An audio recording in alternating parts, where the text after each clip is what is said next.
and he'll be looking forward to the budget prescription from Minister Sitharaman, especially in terms of the recent debate on safety and modernization of the Indian railways. Right, so we'll be cutting live very soon to the Lok Sabha.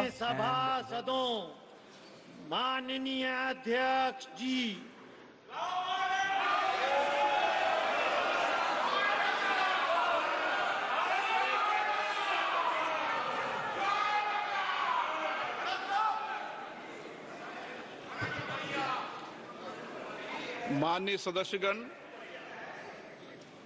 मुझे अपनी ओर से तथा सदन के माननीय सदस्यों की ओर से अंतर संसदीय संघ आईपीयू की प्रेसिडेंट और तंजानिया संयुक्त गणराज्य की नेशनल असेंबली के अध्यक्ष माननीय डॉक्टर तुलिया एक्सन का स्वागत करते हुए अत्यंत प्रसन्नता हो रही है। वे हमारी सम्मानित अतिथि के रूप में भारत की आधिकारिक यात्रा पर आई है। यह हमारे लिए खुशी की बात है। बजट सत्र को देखने के लिए यहाँ उपस्थित है। माननीय डॉक्टर तुलिया एक्सन शुक्रवार दिनांक 19 जुलाई 2024 को भारत पहुंची। उन्होंने 21 जुलाई 2024 को आगरा का भ्रमण किया और इस समय वह विशेष बॉक्स में आसीन है। हम भारत में उनके सुखद और सफल प्रवास की कामना करते हैं। हम अंतर संसदीय संघ के प्रेसिडेंट के रूप में उनकी भूमिका के लिए सफलता की भी कामना करते हैं। उनके माध्यम से हम तंजानिया गणराज्य की संसद के सदस्यों, तंजानिया की सरकार तथा वहां की मित्र जनता को बधाई और शुभकामनाएं देते हैं। माननीय सदस्यगण, जैसा कि आपको समाचार भाग 2 के माध्यम से पहले ही सूचित किया जा चुका है कि माननीय वित्त मंत्री जी के बजट भाषण की प्रतियां हार्ड कॉपी के रूप में उपलब्ध कराई जाएगी। अतः बजट प्रस्तुत हो जाने के पश्चात माननीय सदस्य कृपया बजट भाषण की अपनी अपनी प्रति प्रकाशन काउंटर से प्राप्त कर लें। आपको ये भी सूचित किया जाता है कि माननीय मंत्री द्वारा बजट प्रस्तुत किए जाने के पश्चात बजट की प्रतियां आपको मेंबर्स पोर्टल के माध्यम से भी उपलब्ध करा दी जाएगी। माननीय वित्त मंत्री Shrimati Nirmala Sitharaman.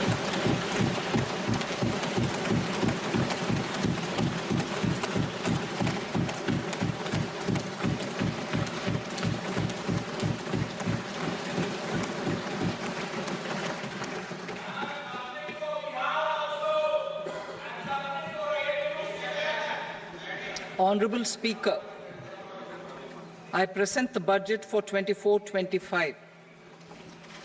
Introduction. The people of India have reposed their faith in the government led by Honorable Prime Minister Shri Narendra Modi and re-elected it for a historic third term under his leadership.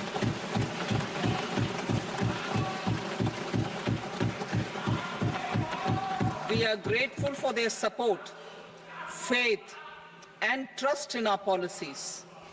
We are determined to ensure that all Indians, regardless of religion, caste, gender, and age, make substantial progress in realizing their life goals and aspirations.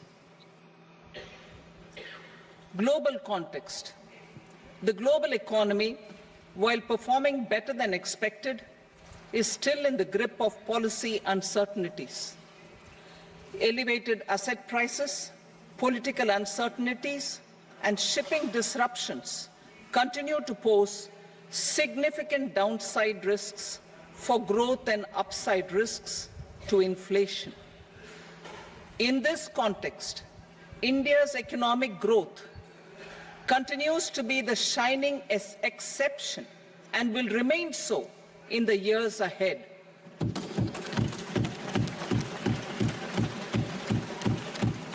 India's inflation continues to be low, stable, and moving towards the 4% target. Core inflation, that is non-food and non-fuel, currently is 3.1%. Steps are being taken to ensure supplies of perishable goods reach markets adequately. Interim budget. As mentioned in the interim budget, we need to focus on 4 major castes, namely the Garib, Mahilaye, Yuva and Annadata, the poor, women, youth and the farmer. For Annadata, we announced higher minimum support prices a month ago for all major crops, delivering on the promise of at least a 50% margin over costs. Pradhan Mantri Garib Kalyan Anna Yojana was extended for 5 years, benefiting more than 80 crore people. Administrative actions for approval and implementation of various schemes announced in the interim budget are well underway. The required allocations have been made. Budget theme. Turning attention to the full year and beyond in this budget, we particularly focus on employment, skilling, MSMEs and the middle class. I am happy to announce the Prime Minister's package of 5 schemes and initiatives to facilitate employment, skilling and other opportunities for 4.1 crore youth over a 5-year period, with a central outlay of 2 lakh crore rupees. I will speak about them shortly, while more details may be seen in the annexure.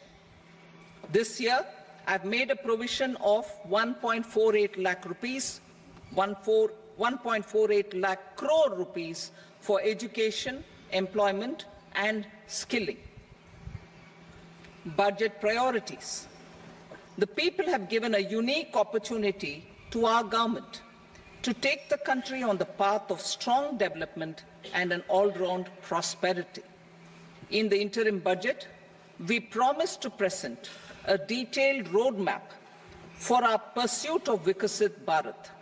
In line with the strategy set out in the interim budget, this budget envisages sustained efforts on the following 9 priorities for generating ample opportunities for all.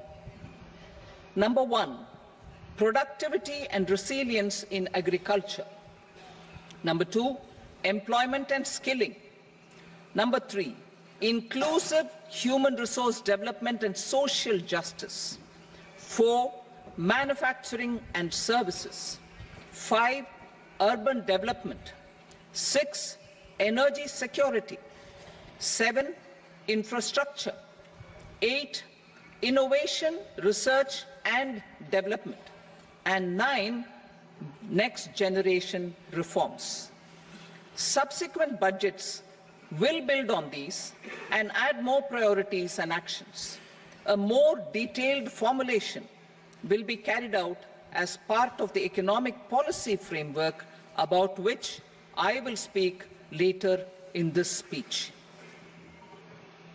This budget details some of the specific actions to be initiated in the current year towards fulfillment of these priorities, with potential for transformative changes. The budget also covers some of the previously made announcements with intent to strengthen them and step up their implementation for expediting our journey towards the goal of Vikasit Bharat. Priority 1, productivity and resilience in agriculture. Transforming agricultural research. Our government will undertake a comprehensive review of the agricultural research setup to bring the focus on raising productivity and developing climate-resilient varieties. Funding will be provided in challenge mode, including to the private sector. Domain experts, both from the government and outside, will oversee the conduct of such research. Release of new varieties. New 109 high-yielding and climate-resilient varieties of 32 field and horticultural crops will be released for cultivation by farmers. Natural farming. In the next 2 years, 1 crore farmers across the country will be initiated into natural farming, supported by certification and branding. Implementation will be through scientific institutions and willing gram panchayats. 10,000 need-based bio-input resource centers will be established. Missions for pulses and oilseeds. For achieving self-sufficiency in pulses and oilseeds, we will strengthen their production, storage, and marketing. As announced in the interim budget, a strategy is being put in place to achieve Atmanirbharta for oilseeds such as mustard, groundnut, sesame, soybean, and sunflower. Vegetable production and supply chains. Large-scale clusters for vegetable production will be developed closer to major consumption centers. We will promote farmer-producer organizations, cooperatives, and startups for vegetable supply chains, including for collection and storage and marketing. Digital public infrastructure for agriculture. Buoyed by the success of the pilot project, our government, in partnership with the states, will facilitate the implementation of the digital public infrastructure in agriculture for coverage of farmers and their lands in 3 years. During this year, digital crop survey for Kharif using the DPI will be taken up in 400 districts. The details of 6 crore farmers and their lands will be brought into the farmer and land registries. Further, the issuance of Jan Samarth-based Kisan credit cards will be enabled in 5 states. Shrimp production and export. Financial support for setting up a network of nucleus breeding centers for shrimp brood stocks will be provided. Financing for shrimp farming, processing, and export will be facilitated through NABARD. National cooperation policy. Our government will bring out a national cooperation policy for systematic, orderly, and all-round development of the cooperative sector, fast-tracking growth of rural economy and generation of employment opportunities on a large scale will be the policy goal. This year, I have made a provision of 1.52 lakh crore rupees for agriculture and allied sectors.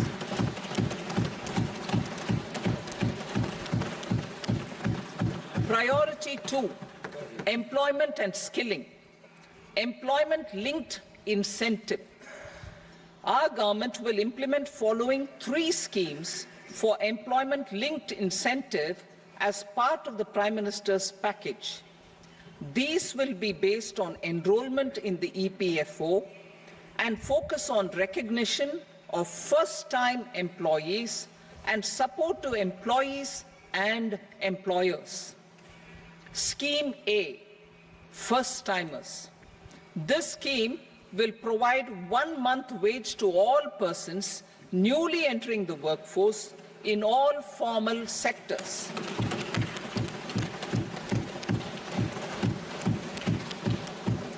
Direct benefit transfer of 1 month's salary in 3 installments to first-time employees as registered in the EPFO will be up to 15,000 rupees.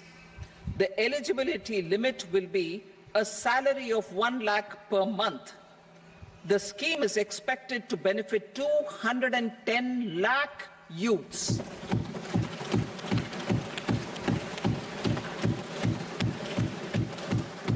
Scheme B, job creation in manufacturing.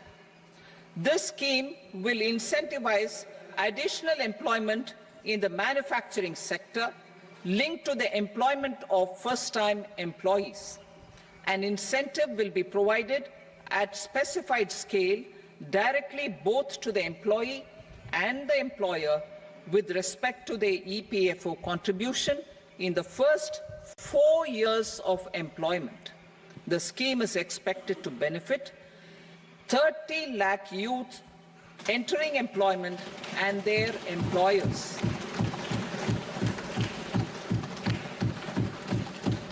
Scheme C, support to employers. This employer-focused scheme will cover additional employment in all sectors. All additional employment within a salary of 1 lakh rupee per month will be counted.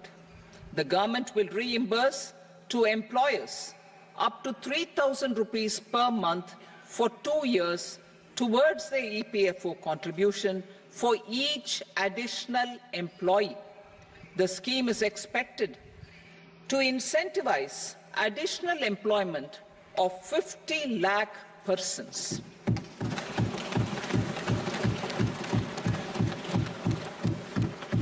Participation of women in the workforce. We will facilitate higher participation of women in the workforce through setting up of working women hostels in collaboration with industry and establishing creches. In addition, the partnership will seek to organize women-specific skilling programs and promotion of market access for women SHG enterprises. Skilling program. I'm happy to announce a new centrally sponsored scheme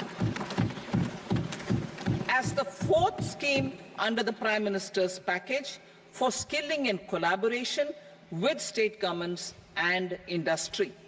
20 lakh youth will be skilled over a 5-year period.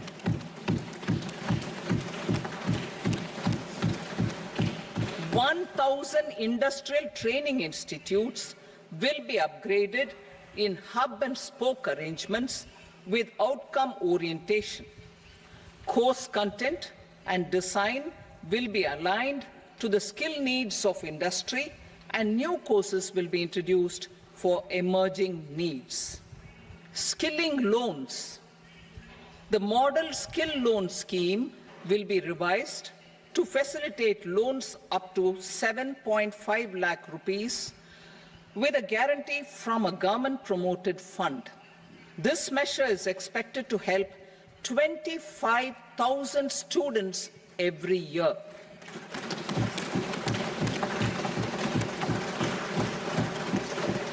Education loans.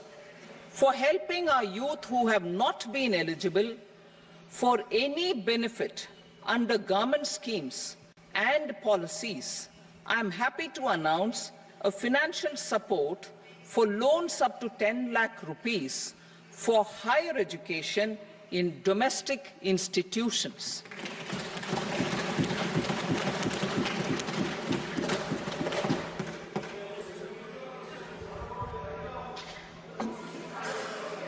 E-vouchers for this purpose. E-vouchers for this purpose will be given directly to 1 lakh students every year for annual interest subvention of 3% of the loan amount. Priority 3, inclusive human resource development and social justice, saturation approach. Our government is committed to all-round, all-pervasive and all-inclusive development of people, particularly farmers, youth, women, and the poor. For achieving social justice comprehensively, the saturation approach of covering all eligible people through various programs, including those for education and health, will be adopted to empower them by improving their capabilities. Implementation of schemes meant for supporting economic activities by craftsmen, artisans, self-help groups, scheduled caste, scheduled tribe, and women entrepreneurs and street vendors such as the PM Vishwakarma, PM Swanidhi, National Livelihood Missions, and Stand Up India will be stepped up. Purvodaya. The states in the eastern part of the country are rich in endowments and have strong cultural traditions. We will formulate a plan, Purvodaya, for the all-round development of the eastern region of the country, covering Bihar, Jharkhand, West Bengal, Odisha, and Andhra Pradesh. This will cover human resource development, infrastructure, and generation of economic opportunities to make the region an engine to attain Vikasit Bharat. On the Amritsar-Kolkata Industrial Corridor, we will support development of an industrial node at Gaya. This corridor will catalyze industrial development of the eastern region. The industrial node at Gaya will also be a good model for developing our ancient centers of cultural importance into future centers of modern economy. This model shall showcase Vikas B, Virasat B in our growth trajectory. We will also support development of road connectivity projects, namely 1. Patna-Purnia Expressway, 2. Buxar-Bhagalpur Expressway, 3. Bodh Gaya, Rajgir, Vaishali and Darbhanga spurs, and 4. Additional 2-lane bridge over River Ganga at Buxar at a total cost of 26,000 crore rupees.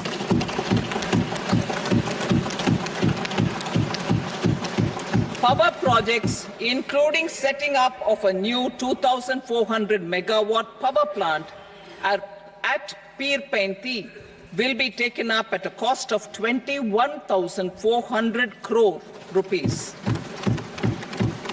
New airports, medical colleges, and sports infrastructure in Bihar will be constructed.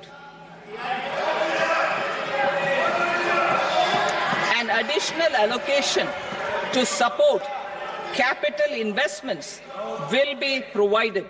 The requests of Bihar government for external assistance from multilateral development banks will be expedited.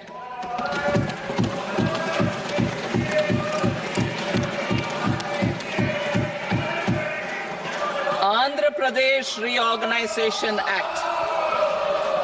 Our government has made concerted efforts to fulfill the commitments in Andhra Pradesh Reorganization Act.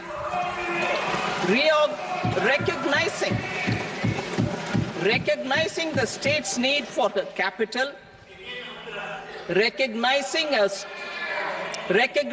the state's need for a capital, we will facilitate special financial support through multilateral development agencies. In the current financial year, 15,000 crore rupees will be arranged with additional amounts in future years.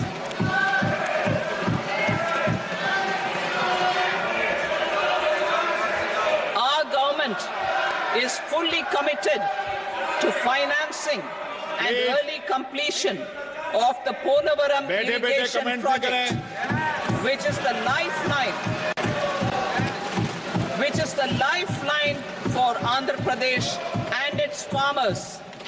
This will facilitate our country's food security as well. Under the Act,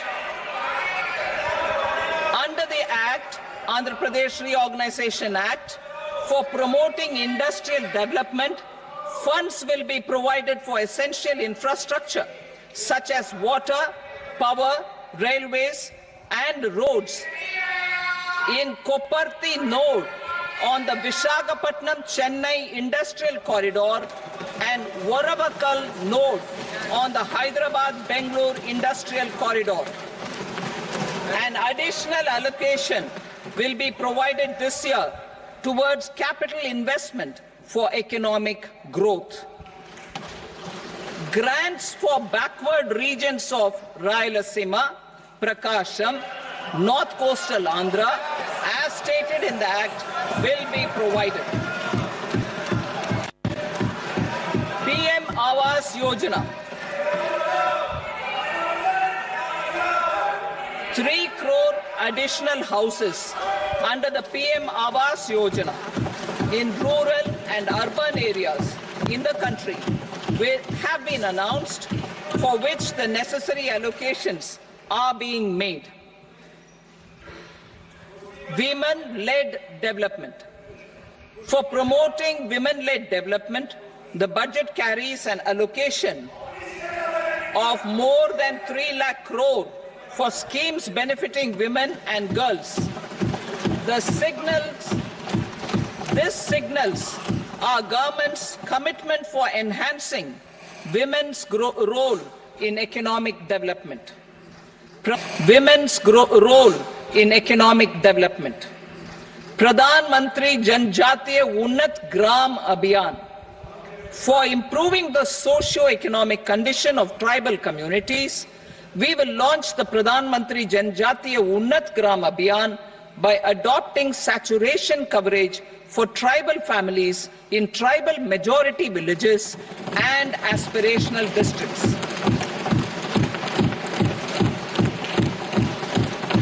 This will cover 63,000 villages, benefiting 5 crore tribal people. Bank branches in northeastern region. More than 100 branches of India Post Payment Bank will be set up in the northeast region to expand the banking services. This year, I have made a provision of 2.66 lakh crore rupees for rural development, including rural infrastructure. Priority 4, manufacturing and services, support for promotion of MSMEs. This budget provides special attention to MSMEs and manufacturing, particularly labor-intensive manufacturing. We have formulated a package covering financing, regulatory changes, and technology support for MSMEs to help them grow and also compete globally, as mentioned in the interim budget. I am happy to announce the following specific measures. Credit guarantee scheme for MSMEs in the manufacturing sector. For facilitating term loans to MSMEs for purchase of machinery and equipment without collateral or third-party guarantee, a credit guarantee scheme will be introduced. The scheme will operate on pooling of credit risks of such MSMEs.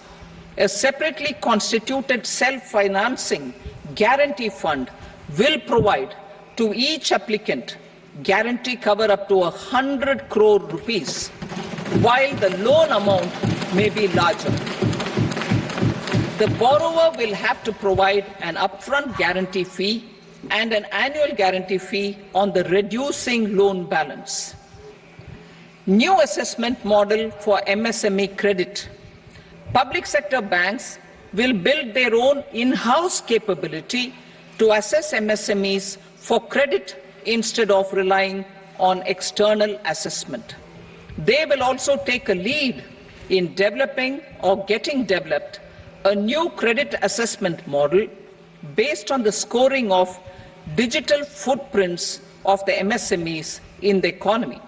This is expected to be a significant improvement over the traditional assessment of credit eligibility based only on asset or turnover criteria.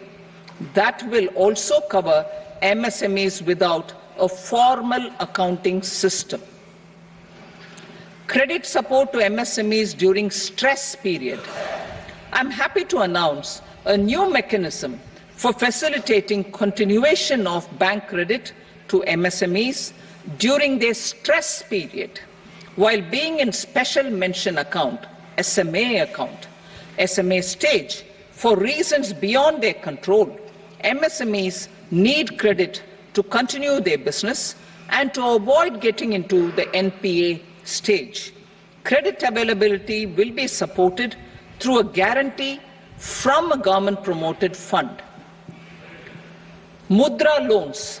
The limit of Mudra loans will be enhanced to 20 lakh from the current 10 lakh for those entrepreneurs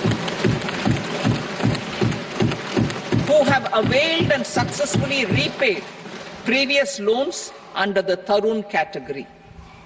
Enhanced scope for mandatory onboarding in TREDS.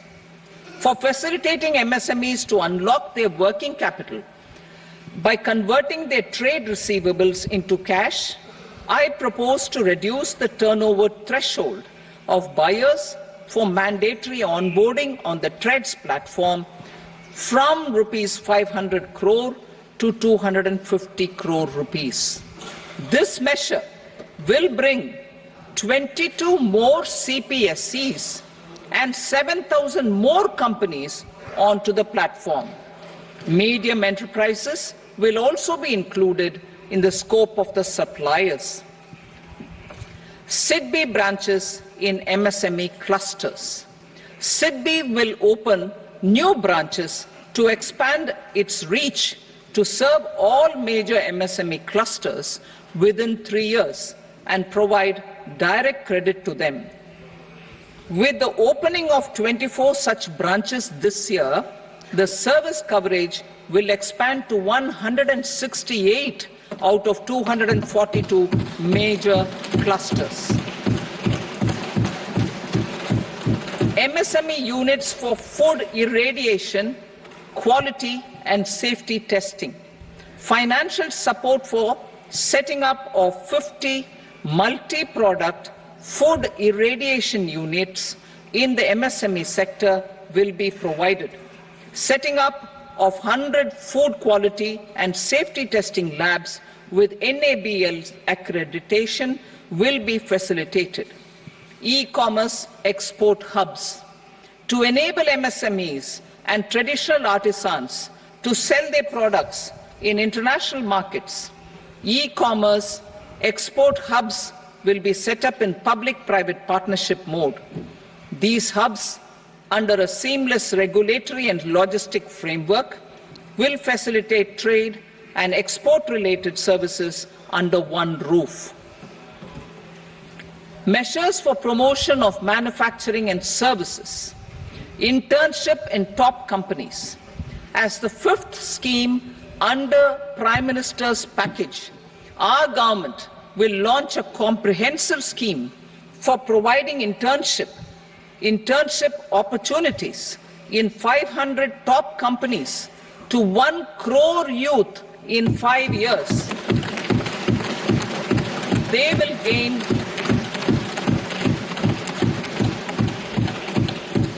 will gain exposure for 12 months to real-life business environment, varied professions, and employment opportunities. An internship allowance of 5,000 per month, 5,000 rupees per month, along with a one-time assistance of 6,000 rupees will be provided.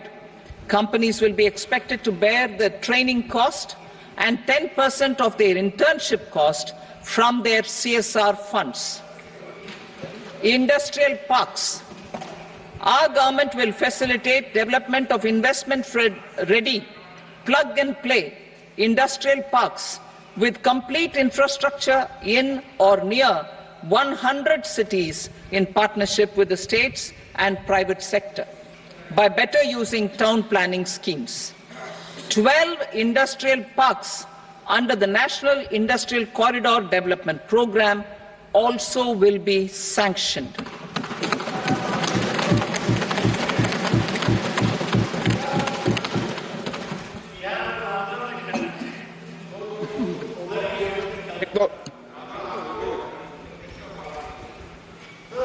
Veggie paper, no. Please, Petty.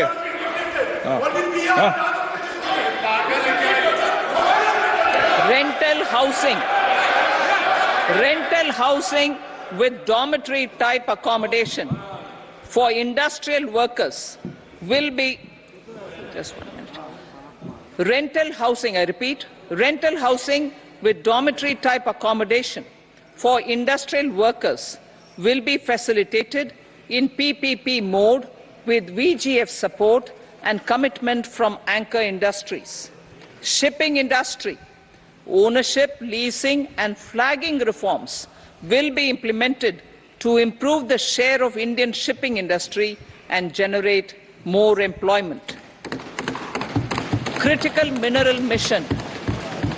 We will set up a critical mineral mission for domestic production, recycling of critical minerals and overseas acquisition of critical mineral assets.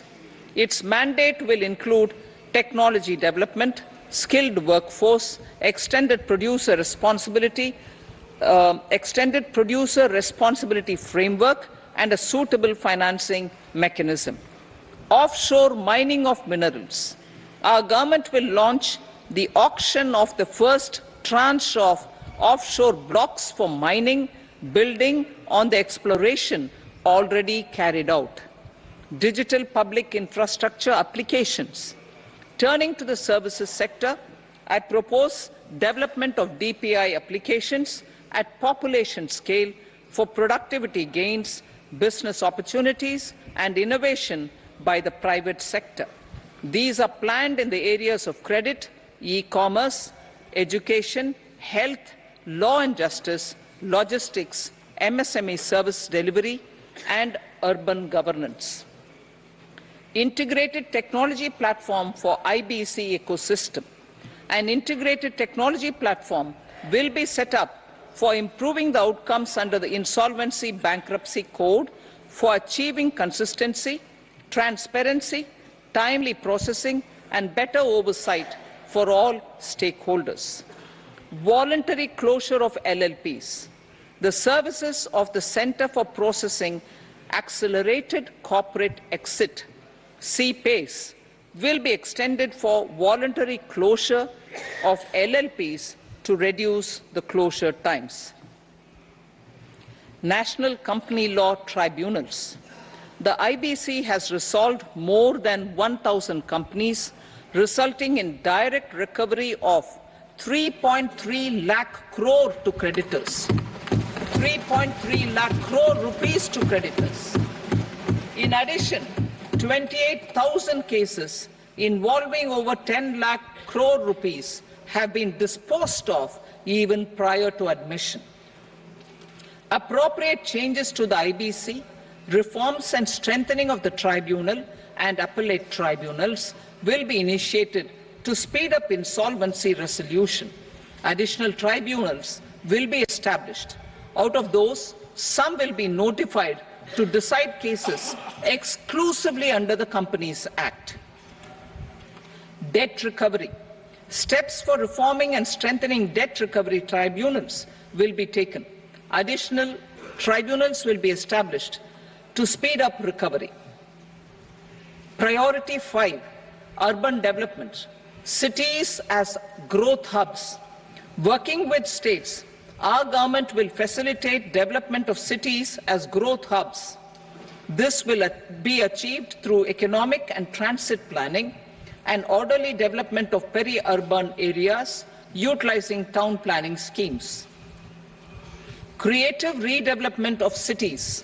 For creative brownfield redevelopment of existing cities with a transformative impact, our government will formulate a framework for enabling policies, market-based mechanisms, and regulation. Transit-oriented development. Transit-oriented development plans for 14 large cities with a population above 30 lakh will be formulated, along with an implementation and financing strategy. Urban housing. Under the PM Awas Yojana, Urban 2.0, housing needs of 1 crore urban poor and middle-class families will be addressed with an investment of 10 lakh crore rupees. This will include the central assistance of 2.2 lakh crore rupees in the next 5 years.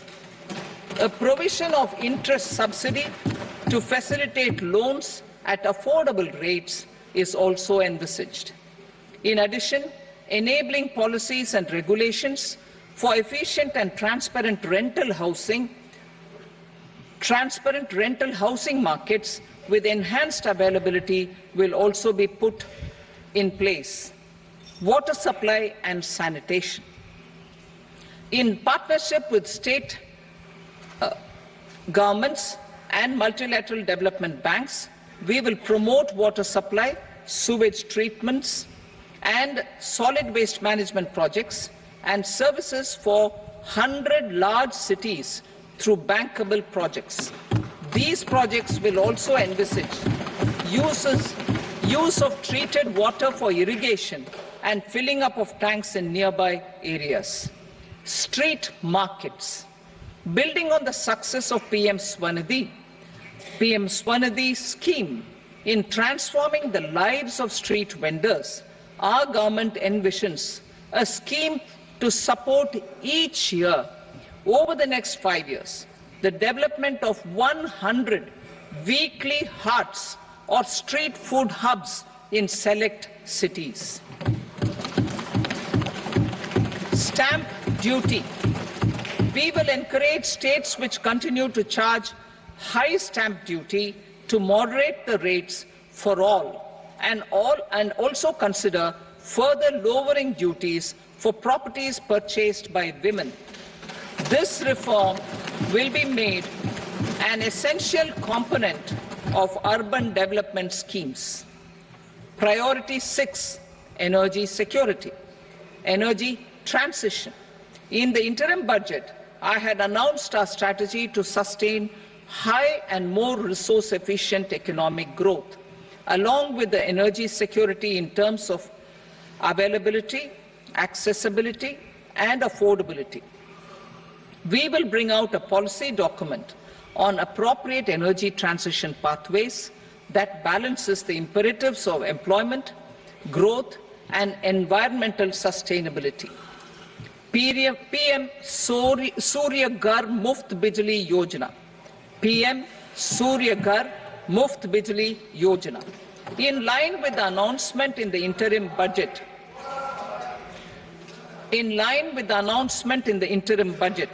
PM Surya Ghar Muft Bijli Yojana has been launched to install rooftop solar plants to enable 1 crore households obtain free electricity up to 300 units every month. The scheme has generated remarkable response with more than 1.28 crore registrations and 14 lakh applications, and we will further encourage it. Pumped storage policy.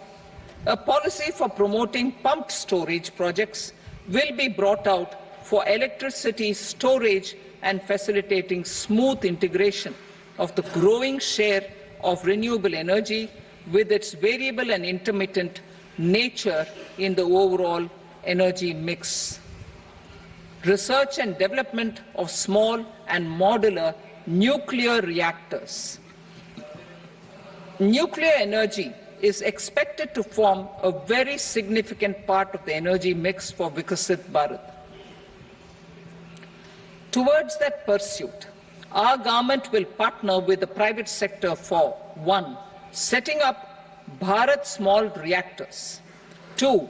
Research and development of Bharat Small Modular Reactor, and 3. Research and development of newer technologies for nuclear energy. The R&D funding announced in the interim budget will be made available for this sector also. Advanced ultra supercritical thermal power plants. The development of indigenous technology for advanced ultra-supercritical thermal power plants with much higher efficiency has been completed. A joint venture between NTPC and BHEL will set up a full-scale 800 megawatt commercial plant using AUSC technology. The government will provide the required fiscal support. Moving forward, development of indigenous capacity for the production of high-grade steel and other advanced metallurgy materials for these plants will result in strong spin-off benefits for the economy. Roadmap for hard-to-abate industries. A roadmap for moving the hard-to-abate industries from energy efficiency targets to emission targets will be formulated. Appropriate regulations for transition of these industries from the current perform, achieve and trade mode to Indian carbon market mode will be put in place. Support to traditional micro and small industries. An investment-grade energy audit of traditional micro and small industries in 60 clusters, including brass and ceramic, will be facilitated. Financial support will be provided for shifting them to cleaner forms of energy and implementation of energy efficiency measures. The scheme will be replicated in another 100 clusters in the next phase. Priority 7, infrastructure investment by central government. Significant investment the central government has made over the years in building and improving infrastructure has had a strong multiplier effect on the economy. We will endeavour to maintain strong fiscal support for infrastructure over the next 5 years in conjunction with imperatives of other priorities and fiscal consolidation. This year, I have provided 11,11,111 crore rupees for capital expenditure. This would be 3.4% of our GDP. Infrastructure investment by state governments. We will encourage states to provide support of similar scale for infrastructure, subject to their development priorities. A provision of 1.5 lakh crore rupees for long-term interest-free loans have been made this year also to support the states in their resource allocation. Private investment in infrastructure. Investment in infrastructure by private sector will be promoted through viability gap funding and enabling policies and regulations. A market-based financing framework will be brought out. Pradhan Mantri Gram Sadak Yojana, Phase 4 of the PMGSY will be launched to provide all-weather connectivity to 25,000 rural habitations, which have become eligible in view of their population increase. Irrigation and flood mitigation. Bihar has frequently suffered from floods, many of them originating outside the country. Plans to build flood control structures in Nepal are yet to progress. Our government, through the Accelerated Irrigation Benefit Program and other sources, will provide financial support for projects with estimated cost of 11,500 crore rupees,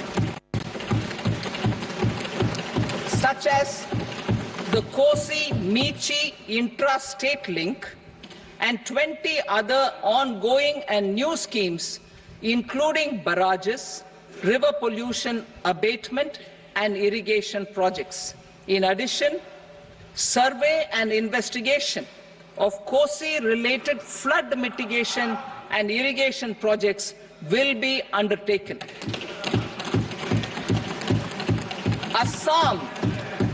Assam grapples with floods every year by the Brahmaputra River and its tributaries originating outside India. We will provide assistance to Assam for flood management and related projects.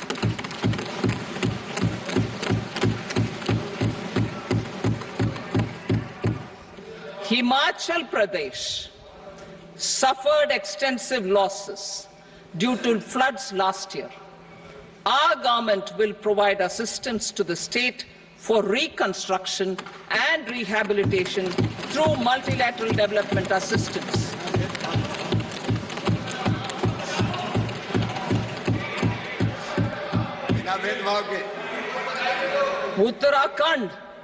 Uttarakhand too suffered losses due to cloudbursts and massive landslides. We will provide assistance to the state. Recently, Sikkim witnessed devastating flash floods and landslides that wreaked havoc across the state. Our government will provide assistance to the state. Tourism has always been a part of our civilization. Our efforts in positioning India as a global tourist destination will also create jobs, stimulate investments, and unlock economic opportunities for other sectors. In addition to the measures outlined in the interim budget, I propose the following measures.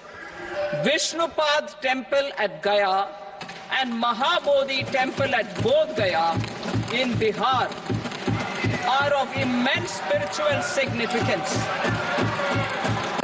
Comprehensive development of Vishnupad's Temple Corridor and Mahabodhi Temple Corridor will be supported, modeled on the successful Kashi Vishwanath Temple Corridor to transform them into world-class pilgrim and tourist destinations. Rajgir holds immense religious significance for Hindus, Buddhists and Jains. The 20th Tirthankara Muniswarata temple in the Jain temple complex is ancient. The Saptarishi or the 7 hot springs form a warm water Brahmkund that is sacred. A comprehensive development initiative for Rajgir will be undertaken. Our government will support the development of Nalanda as a tourist center, besides reviving Nalanda University to its glorious stature. Odisha's scenic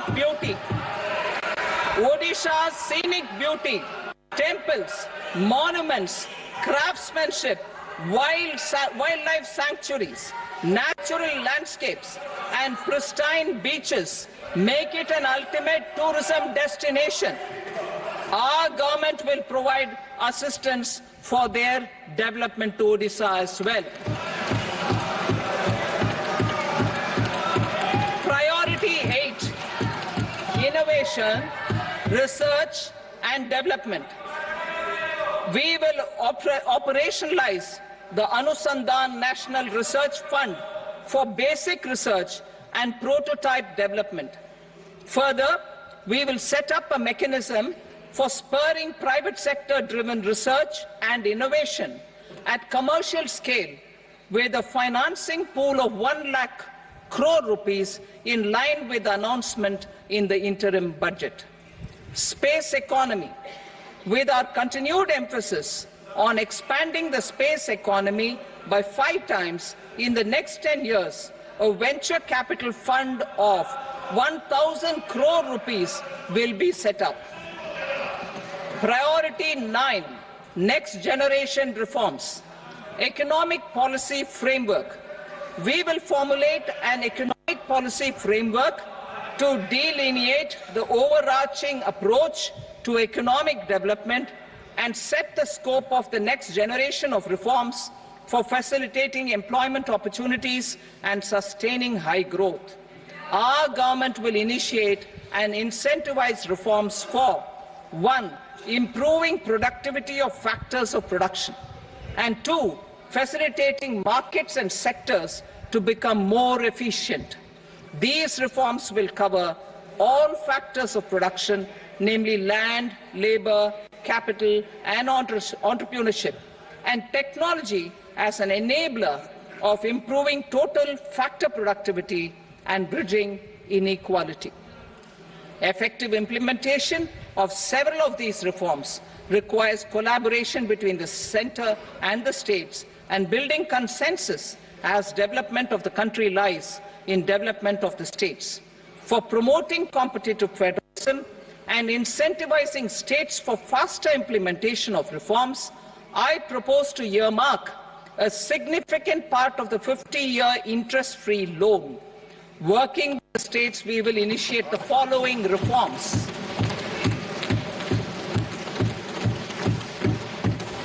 Land-related reforms and actions, both in the rural and urban areas, will cover land administration, will cover 1. Land administration, planning and management, and 2.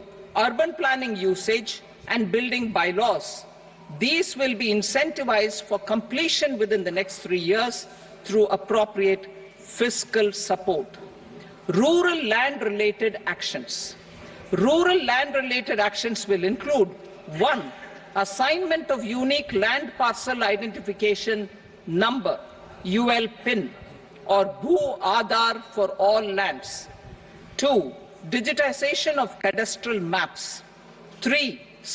Subdivisions, survey of map subdivisions as per current ownership. 4. Establishment of land registry. And 5. Linking to the farmers registry. These actions will also facilitate credit flow and other agricultural services. Urban land-related actions. Land records in urban areas will be digitized with GIS mapping. An IT-based system for property record administration, updating, and tax administration will be established. These will also facilitate improving the financial position of urban local bodies. Labor-related reforms. Services to labor. Our government will facilitate the provision of a wide array of services to labor, including those for employment and skilling. A comprehensive integration of e-Shram portal with other portals will facilitate such one-stop solution.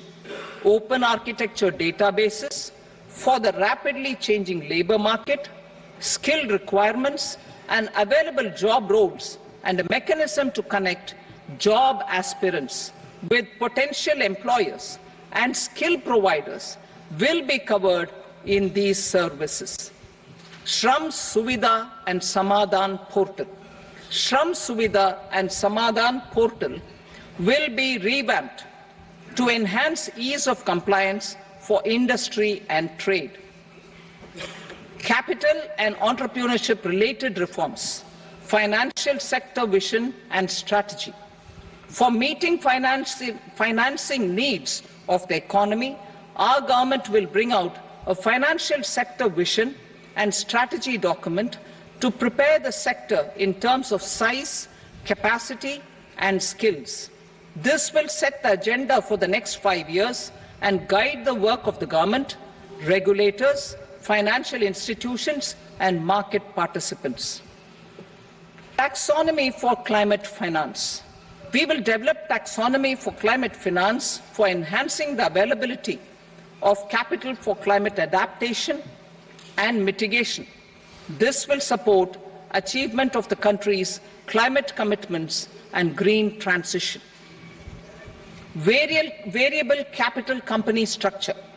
We will seek the required legislative approval for providing an efficient and flexible mode for financing leasing of aircrafts and ships and pooled funds of private equity through a variable company structure. foreign direct investments and overseas investment. The rules and regulations for foreign direct investment and overseas investments will be simplified to 1. Facilitate foreign direct investments, 2. Nudge prioritization, and 3. Promote opportunities for using Indian rupee as a currency for overseas investment. NPS Vatsalya. NPS Vatsalya, a plan for contribution by parents and guardians for minors, will be started. On attaining the age of majority, the plan can be converted seamlessly into a normal NPS account. Use of technology.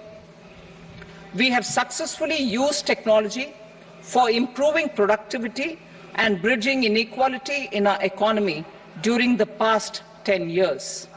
Public investment in digital infrastructure and innovations by the private sector have helped in improving access of all citizens, particularly the common people, to market resources, education, health and services. We step up adoption of technology towards digitalization of the economy.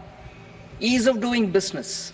For enhancing ease of doing business, we are already working on the Jan Vishwas Bill 2.0.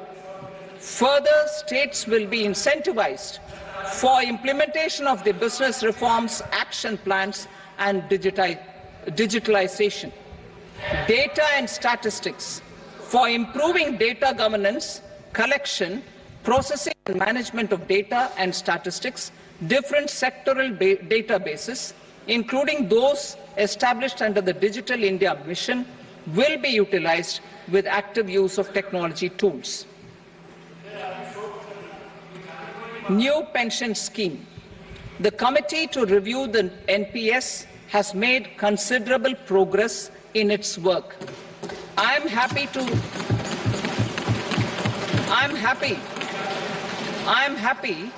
that the staff side of the National Council of the Joint Consultative Machinery for Central Government Employees has taken a constructive approach. A solution will be evolved which addresses the relevant issues while maintaining fiscal prudence to protect the common citizens. Budget estimates for 24-25. For the year 24-25, total receipts other than borrowings and the total expenditure are estimated at 32.07 lakh crore rupees and 48.21 lakh crore rupees respectively. The net tax receipts are estimated at 25.83 lakh crore rupees. The fiscal deficit is estimated at 4.9% of the GDP. The gross and the net market borrowings through dated securities during 24-25 are estimated at 14.01 lakh crore rupees and 11.63 lakh crore rupees respectively. Both will be less than that in 23-24. The fiscal consolidation path announced by me in 2021 has served our economy very well, and we aim to reach the deficit below 4.5% next year. The government is committed to staying the course. From 2026-27 onwards, our endeavour will be to keep the fiscal deficit each year such that the central government's debt will be on a declining path as percentage of GDP. I will now move to Part B.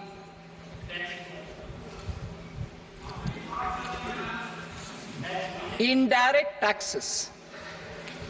Sir, I start with GST. It has decreased tax incidence on the common man, reduced compliance burden and logistics cost for trade and industry, and enhanced revenues of the central and the state governments. It is a success of vast proportions. To multiply the benefits of GST, we will strive to further simplify and rationalize the tax structure and endeavour to expand it to the remaining sectors. My proposals for customs duties intend to support domestic manufacturing, deepen local value addition, promote export competitiveness, and simplify taxation while keeping the interest of the general public and consumers surmount. In Budget 22-23, we reduced the number of customs duty rates. I propose to undertake a comprehensive review of the rate structure over the next 6 months to rationalize and simplify it for ease of trade, removal of duty inversion, and reduction of disputes. I shall now take up sector-specific customs duty proposals. Medicine and medical equipments. To provide relief to cancer patients, I propose to fully exempt 3 more medicines from customs duties.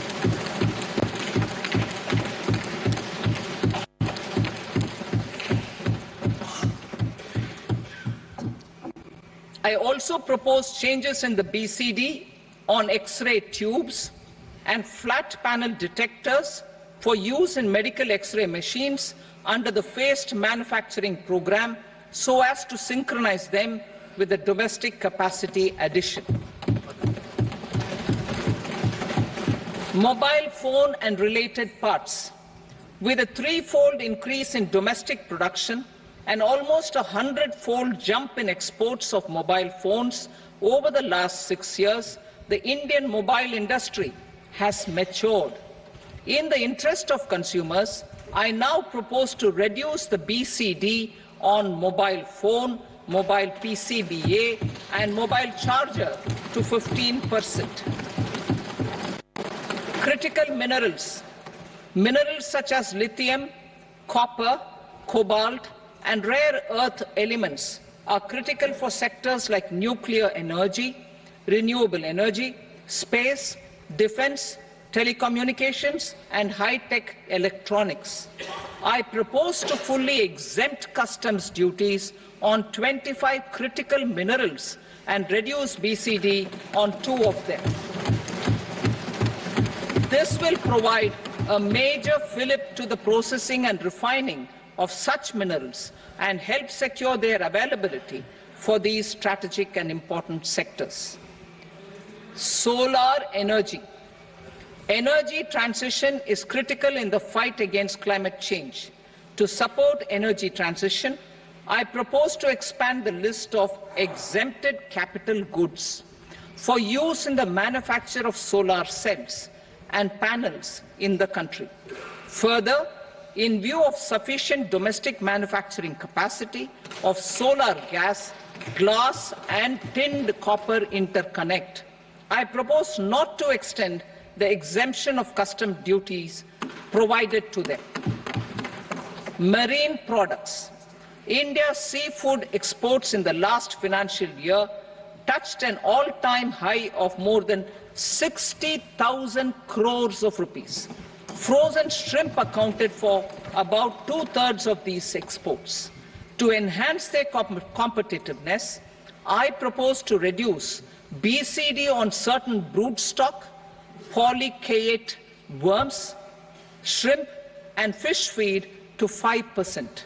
I also propose to exempt customs duty on various inputs for manufacture of shrimp and fish feed. Leather and textile. Similarly, to enhance the competitiveness of exports in the leather and textile sectors, I propose to reduce BCD on real down-filling material from duck or goose. I am also making additions to the list of exempted goods for manufacture of leather and textile garments, footwear, and other leather articles for export. To rectify inversion in duty, I propose to reduce BCD subject to conditions on methylene diphenyl diisocyanate MDI for manufacture of spandex yarn from 7.5 to 5%. Furthermore, the export duty structure on raw hides, skin, and leather is proposed to be simplified and rationalized. precious metals. To enhance domestic value addition in gold and precious metal jewelry in the country, I propose to reduce customs duties on gold and silver to 6% and that of platinum to 6.4%. Other metals, steel and copper, are important raw materials. To reduce their cost of production, I propose to remove the BCD on ferronickel and blister copper. I am also continuing with nil BCD on ferrous scrap and nickel cathode and concessional BCD of 2.5% on copper scrap. Electronics. To increase value addition in the domestic electronics industry, I propose to remove the BCD subject to conditions on oxygen-free copper for manufacture of resistors. I also propose to exempt certain parts for manufacture of connectors. Chemicals and petrochemicals. To support existing and new capacities in the pipeline, I propose to increase the BCD on ammonium nitrate from 7.5% to 10%. Plastics. PVC flex banners are non-biodegradable and hazardous for environment and health.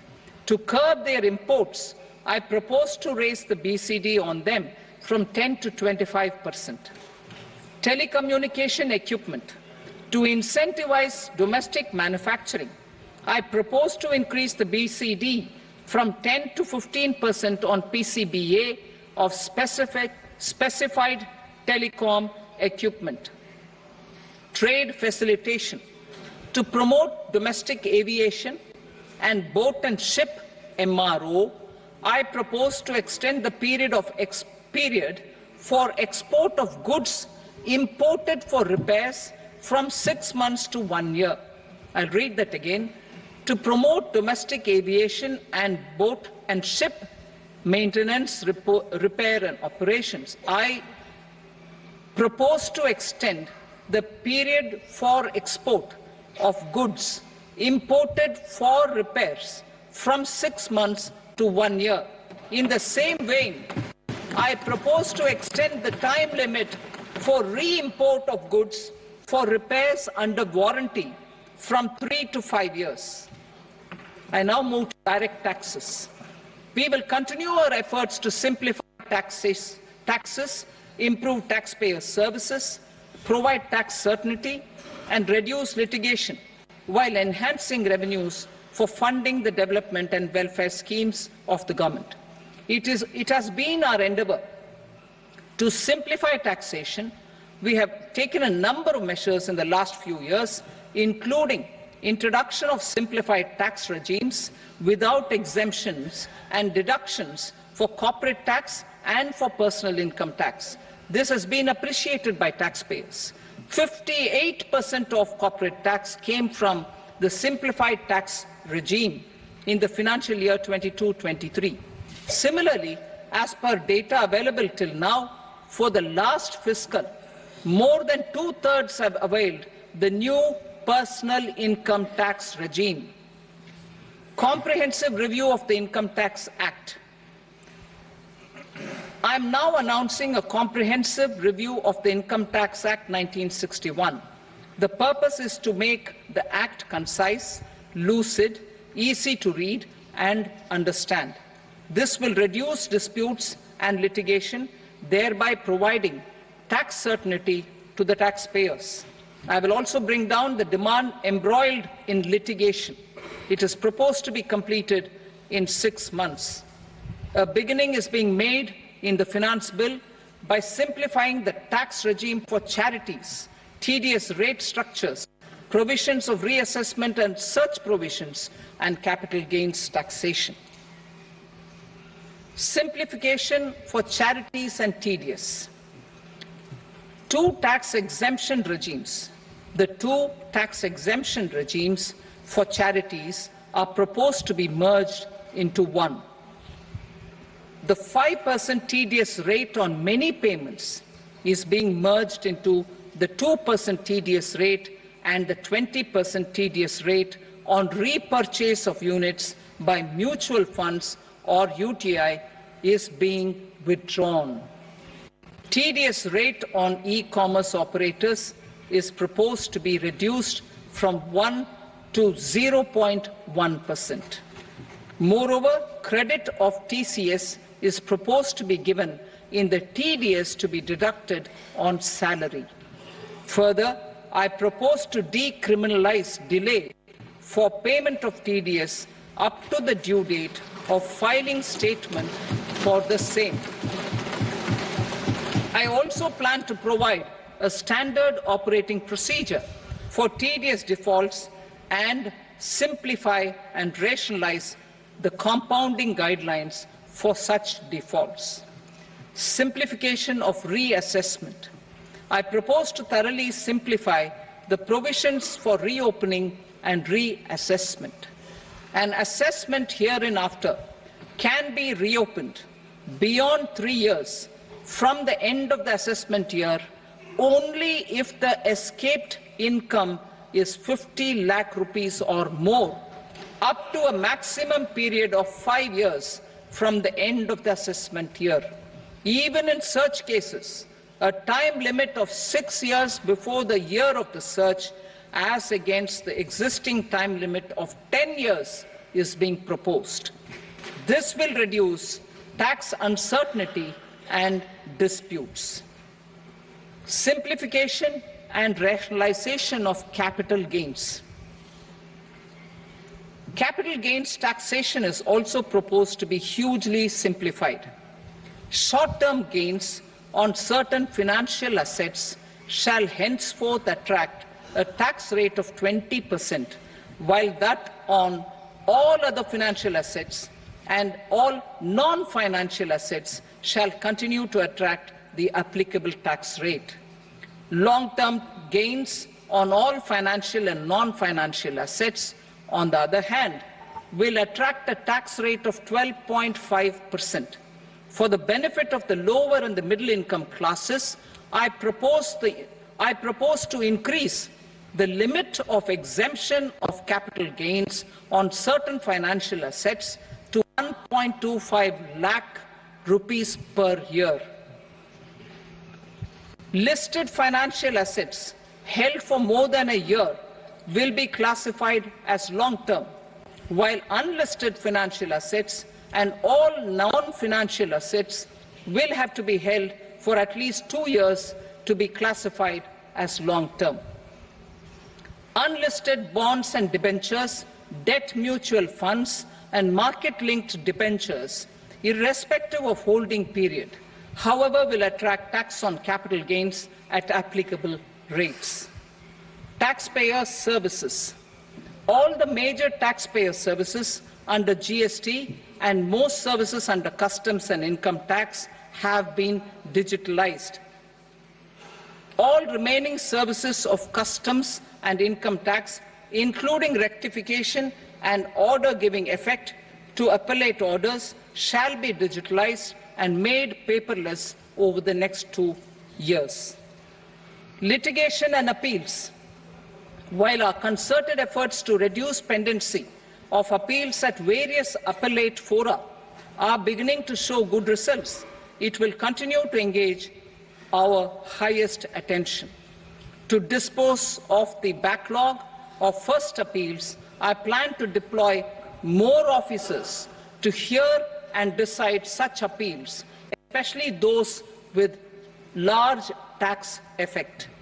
For resolution of certain income tax disputes pending an appeal, I am also proposing Vivad Se Vishwas Scheme 2024. Further, I propose to increase monetary limits for filing appeals related to direct taxes, excise and service tax in the tax tribunals, high courts and Supreme Court to 60 lakh rupees, 2 crore rupees and 5 crore respectively. With a view to reduce litigation and provide certainty in international taxation, we will expand the scope of safe harbor rules and make them more attractive. We will also streamline the transfer pricing assessment procedure. Employment and investment. I have a few proposals to promote investment and foster employment. First of all, to bolster the Indian startup ecosystem, boost the entrepreneurial spirit, and to support innovation, I propose to abolish the so-called angel tax for all classes of investors. Second, there is tremendous potential for cruise tourism in India.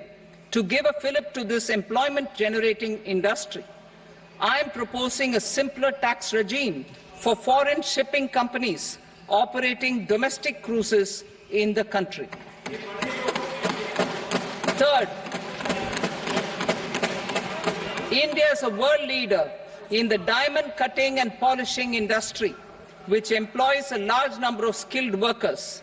To further promote the development of this sector, we would provide for safe harbor rates for foreign mining companies selling raw diamonds in the country. Fourth, to attract foreign capital for our development needs, I propose to reduce the corporate tax rate on foreign companies from 40 to 35%. Deepening the tax base. I have a couple of proposals for deepening the tax base. First, security transaction tax on futures and options of securities is proposed to be increased to 0.02% and 0.1% respectively.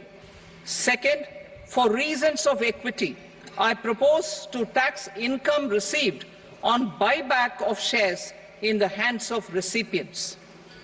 Other proposals. To improve social security benefits, deduction of expenditure by employers towards NPS is proposed to be increased from 10 to 14% of the employee's salary. Similarly, deduction of this expenditure up to 14% of salary from the income of employees in private sector, public sector banks and undertakings opting for the new tax regime is proposed to be provided. Indian professionals working in multinationals get ESOPs and invest in social security schemes and other movable assets abroad.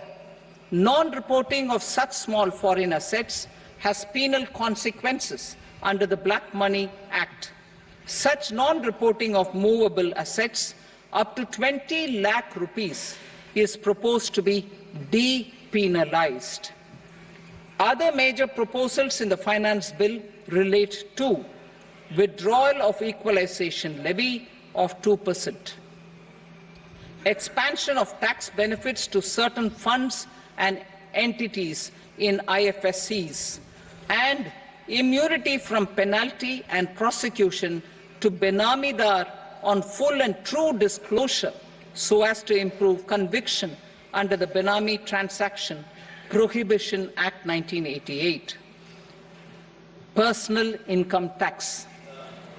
Coming to personal income tax rates, I have two announcements to make for those opting for the new tax regime. First, the standard deduction for salaried employees is proposed to be increased from 50,000 to 75,000 rupees. Similarly, deduction on family pension for pensioners is proposed to be enhanced from 15,000 to 25,000 rupees. This will provide relief to about 4 crore salaried individuals and pensioners.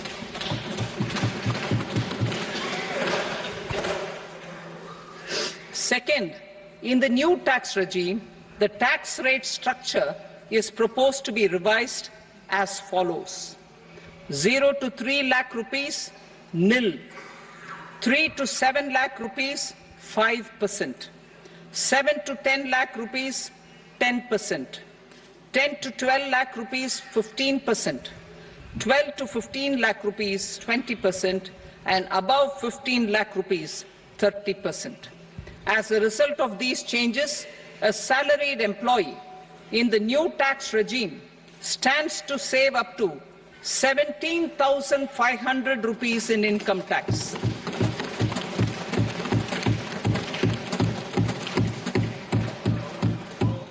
Apart from these, I am also making some other changes as given in the annexure.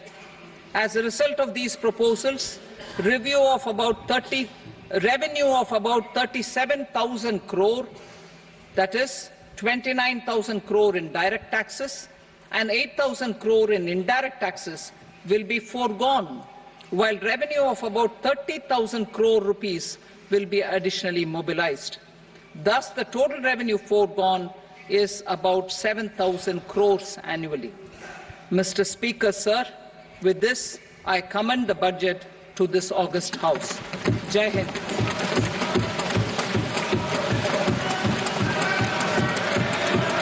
Item number 2. Item number 2.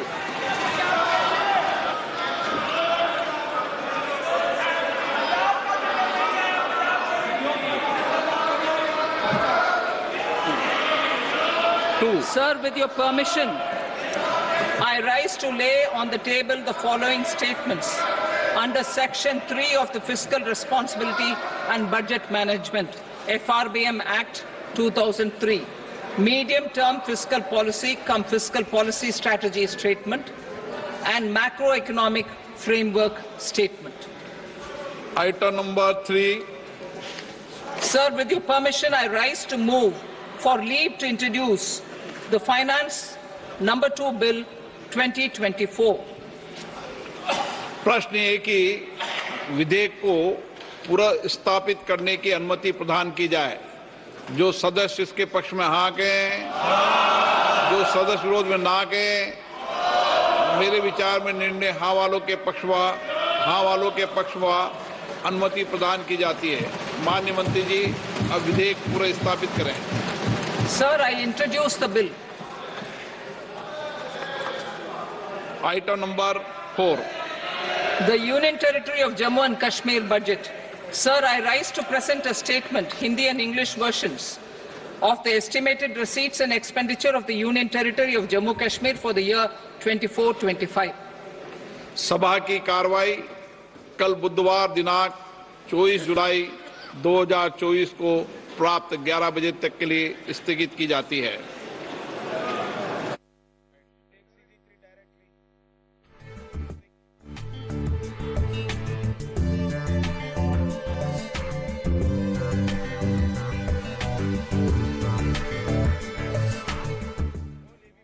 Looking for jobs for those wanting to get skilled, for those in the MSME sector and almost every section of society, including agriculture, industry, services, exports, to name a few.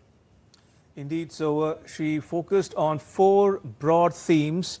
As Munmun said, employment, skilling, the micro, medium and small industries or enterprises, and last but not the least, the middle class. And భాగ్యం ఈ మధ్య కాలంలో మనలో చాలా మందికి ఆరోగ్యం అందని ద్రాక్షల ఊరిస్తూ ఉంది. మన శరీరం ఒక యంత్రం లాంటిది. ఇంధనం లేకపోతే యంత్రం ఎలా పనిచేయదో, సరైన ఆహారం తీసుకోకపోతే మన శరీరం కూడా అంతే. ఆధునిక